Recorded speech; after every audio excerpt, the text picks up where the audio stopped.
감사합니다. 오늘 계속해서 누가복음 23장 13절로 25절 말씀 본문을 읽겠습니다. 빌라도가 대제사장들과 관리들과 백성을 불러 모으고 이르되 너희가 이 사람이 백성을 미혹하는 자라 하여 내게 끌고 왔도다. 보라, 내가 너희 앞에서 신문하였으되 너희가 고발하는 일에 대하여 이 사람에게서 죄를 찾지 못하였고 헤롯이 또한 그렇게 하여 그를 우리에게 도로 보내었도다. 보라, 그가 행한 일에는 죽일 일이 없느니라. 그러므로 때려서 놓겠노라. 우리가 일제히 소리질러 이르되 이 사람을 없이하고 바라바를 우리에게 놓아주소서 하니 이 바라바는 성중에서 일어난 밀란과 살인으로 말미암아 옥에 갇힌 자러라. 빌라도는 예수를 놓고자 하여 다시 그들에게 말하되 그들은 소리질러 이르되 그를 십자가에 못 박게 하소서, 십자가에 못 박게 하소서 하는지라. 빌라도가 세 번째 말하되 이 사람이 무슨 악한 일을 하였느냐? 나는 그에게서 죽일 죄를 찾지 못하였나니 때려서 놓으리라 하니 그들이 큰 소리로 재촉하여 십자가에 못 박기를 구하니 그들의 소리가 이긴지라. 이에 빌라도가 그들이 구하는 대로 하기를 언도하고 그들이 요구하는 자 곧 밀란과 살인으로 말미암아 옥에 갇힌 자를 놓아주고 예수는 넘겨주어 그들의 뜻대로 하게 하니라. 이제 공회를 소집하고 예수님을 죽이기로 결의한 세 부류, 유대인 장로들, 서기관들, 제사장들. 이제 지체할 필요가 없었습니다. 피고 예수를 빌라도에게 끌고 갔습니다.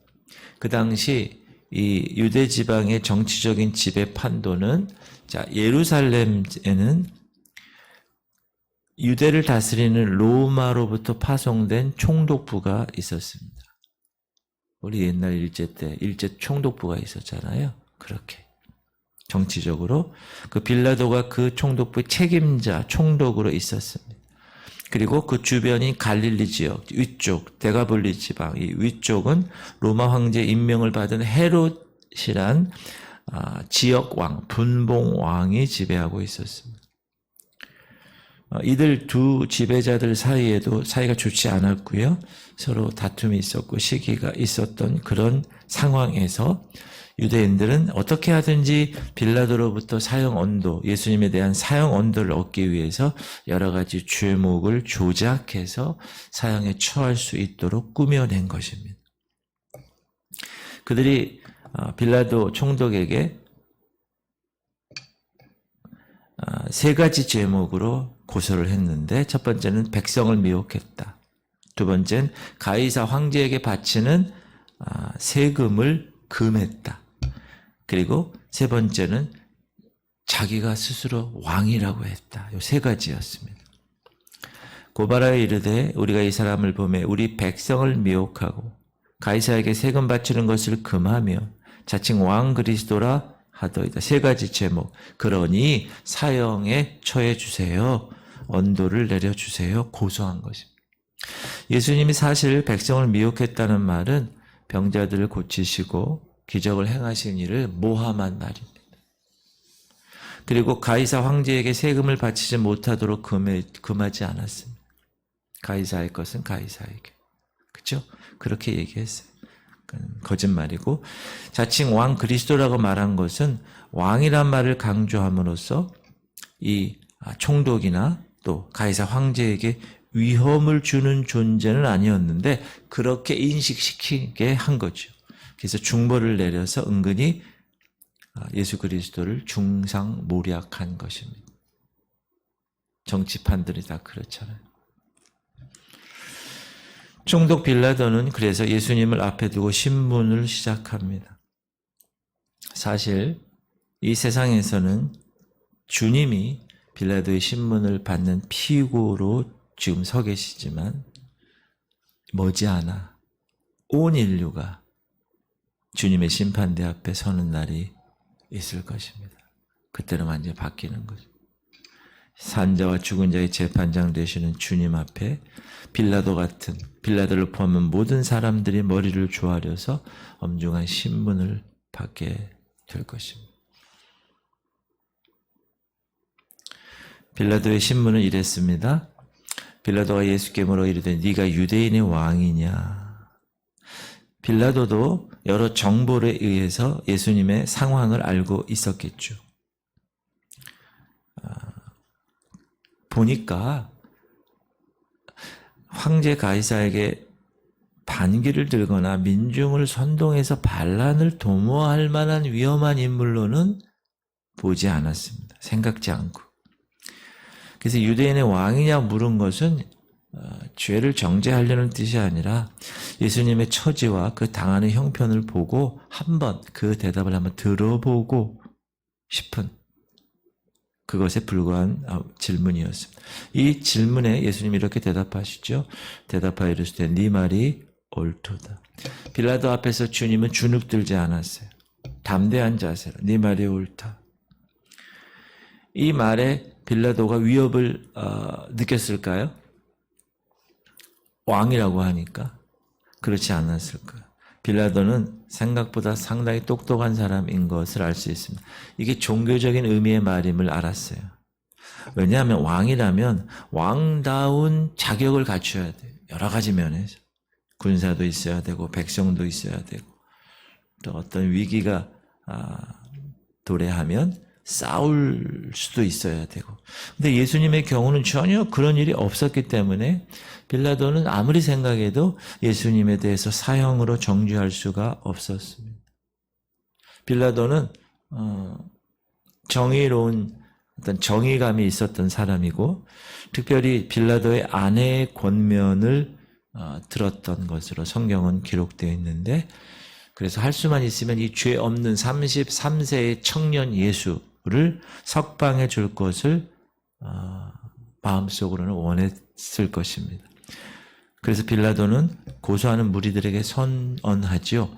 빌라도가 대제사장과 무리에게 이르되 내가 보니 이 사람에게 죄가 없도다.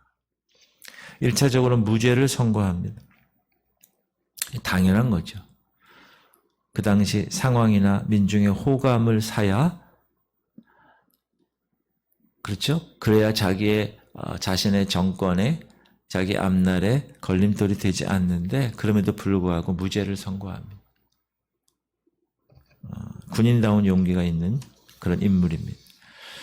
그래서 빌라도가 이 고소하는 무리로부터 이 피고인 예수님을 갈릴리 사람이라는 사실을 알게 되고 나서 이 친구가 갈릴리 사람이지 이 골치 아픈 사건에서 좀 손 좀 떼야 되겠다. 그 갈릴리 지역은 헤롯 왕 관할이잖아. 그리로 데려가. 그래서 헤롯에게 보냅니다.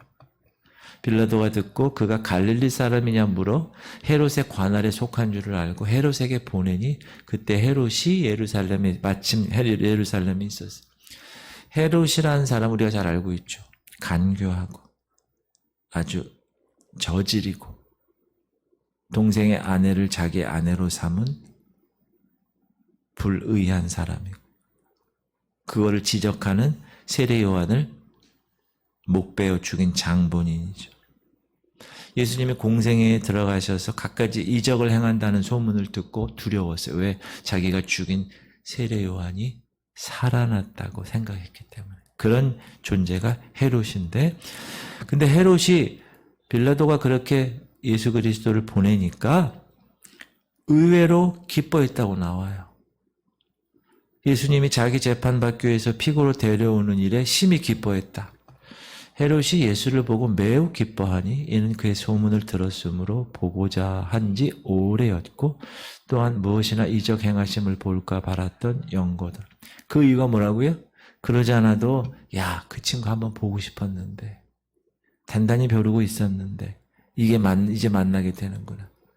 기뻐한 거예요. 그의 이적 행함을 한번 좀 보자. 그런 기대가 있었어요. 그래서 헤롯이 자기 앞에 서신 예수 그리스도 피고로 서신 그분에게 여러 가지로 묻죠. 그러나 예수님은 이때는 빌라도 때랑 같지 않게 대답을 아예 안 하십니다. 여러 말로 물으나 아무 말도 대답하지 아니하시니 예수님은 구차하게 하나님의 아들로 이 땅에 오신 그분이 헤롯 앞에서 무죄를 좀 주셔서 석방되기를 바라거나 그들의 자비를 바라시는 분은 아니셨습니다. 이 간교하고 불의한 이 헤롯의 질문에 대답하실 조차 가치가 없다고 생각하신 것입니다. 대단히 기뻐했던 이 헤롯, 막상 예수님을 앞에 딱 만나니까 말도 못해. 이 친구 왜 이래? 기적도 행하지 않아? 그래서 당장 태도가 돌변해서 업신여기죠. 예수님 조롱하고 옷을 입히고 빛난 옷을 그리고 다시 빌라도에게 보내죠. 헤롯이 그 군인들과 함께 예수를 업신여기고 희롱하고 빛난 옷을 입혀 빌라도에게 도로 보내니 이제 빌라도에게 다시 왔어요. 예수님이. 다시 자기에게로 돌아온 예수님에 대해서 이제는 빌라도가 자신의 의지대로 판결할 것을 결심하고 유대 지도자들을 백성의 무리들을 다시 불러 모으고 이야기합니다. 빌라도가 대제사장들과 관리들과 백성들을 불러 모으고 이르되 너희가 이 사람이 백성을 미혹하는 자라 하여 내게 끌고 왔도다. 보라, 내가 너희 앞에서 신문하였으되 너희가 고발하는 일에 대해서 이 사람에게서 죄를 찾지 못하였고 헤롯이 또한 그렇게 하여 그를 우리에게 도로 보내었도다. 보라, 그가 행한 일에는 죽일 일이 없느니라. 그러므로 때려서 놓겠노라. 이때도 인정하지 않죠, 죄를. 그러면서 이제 유월절이 되면 사형수 한 사람을 석방하는 관례에 따라서 예수를 내어줄 것을 제안합니다. 그러나 무리들은, 군중들은 예수님을 없이 하고 바라바를 놓아달라고 외치죠. 무리가 일제히 소리질러 이르되 이 사람을 없이 하고 바라바를 우리에게 놓아주소서 하니 바라바란 사람은 밀란을 꾸민 살인자였는데 그를 놓아달라고 하는 거예요. 예수를 십자가에 못 박히게. Crucify him.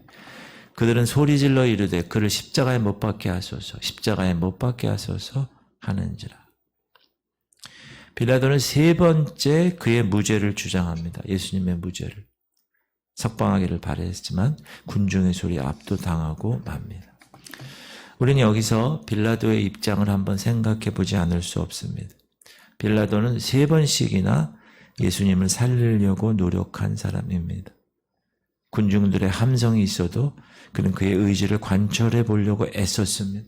사실 우리가 빌라도를 한번 보세요. 예수님 제자도 아니죠. 메시아를 기다리는 유대인도 아니죠.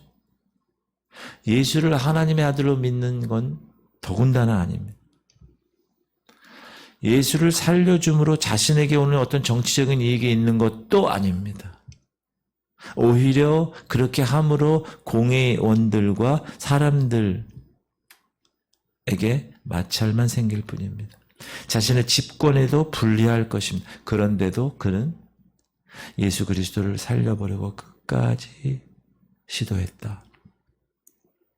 그러나 임계점에 다다랐어요. 왜? 폭동이 일어날 것 같아요. 자기가 수그러들지 않으면. 그런 불리한 정황에서 그는 할 수 없이 백성들이 구하는 대로 언도하고 그들의 손에 넘겨주죠. 예수님은. 죄는 빌라도보다 그를 고소하고 사형을 외친 무리들에게 있었던 것입니다. 그리고 나중에 로마의 그 고대 문서에 의하면 이 빌라도가 이 재판의 결과를 가이사 황제에게 보내는 문서가 발견됐어요. 근데 거기에 따르면 빌라도가 나중에 예수를 영접한 것으로 나타나 있습니다. 오늘 이 새벽에 우리가 빌라도라는 인물을 보면서 하나님께서 하나님의 그 섭리를 이끄시는데 이런 사람을 통해서도 하나님의 일을 하시는군요 하는 생각을 하면서 그러나 안타까운 것은 끝까지 자기 생각을 주장하지 못하고 민중에 의해서 그렇게 할 수 없는 그런 삶을 산 빌라도를 보면서 많은 생각을 합니다. 여러분, 하나님께서 여러분에게 허락하신 일들이 있는 거거든요. 하나님의 큰 일 가운데 저는 그렇게 생각해요. 하나님의 큰 일이 있어요. God-sized work라고 그러는데 큰 하나님의 크기의 일이 있는데 거기에 요만한 퍼즐 한 조각을 하나님이 우리 교회 공동체 그리고 여러분에게 맡겨주신 거예요. 그러니까 그 하나님의 큰 그림에 여러분이 그 퍼즐을 탁 맞춰야 하나님의 놀라운 그림이 완성되듯이 그리고 하나님 그걸 원하고 계시듯이 오늘도 우리 교회를 통해서 또 여러분을 통해서 하나님은 하나님의 일을 그 큰 일을 하기를 원하신다는 거예요. 바라기는 우리 교회가 또 저희 목사인 제가 또 여러분 한 사람 한 사람이 그 하나님 크기의 그림에 원하시는 만큼 잘 맞추어 퍼즐 맞추듯이 맞추어서 살아갈 수 있는 여러분들 되기를 주님의 이름으로 축복합니다. 그것이 오늘 하루의 삶의 목적이 돼야 된다.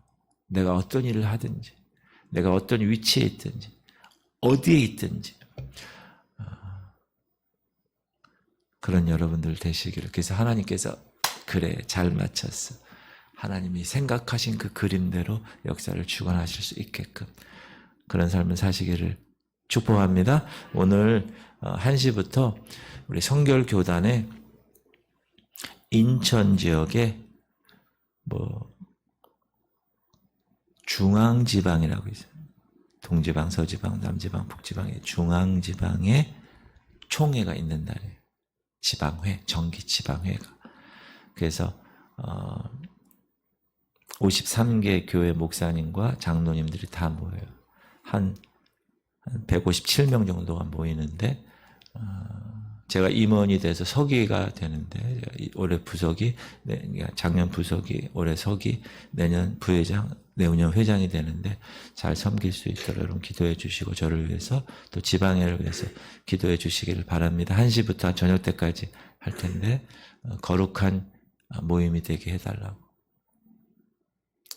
불협화음 나지 않게 아름다운 하모니가 그 지방회를 통해서도 영광 받을 수 있게끔 기도해 주시기 바랍니다.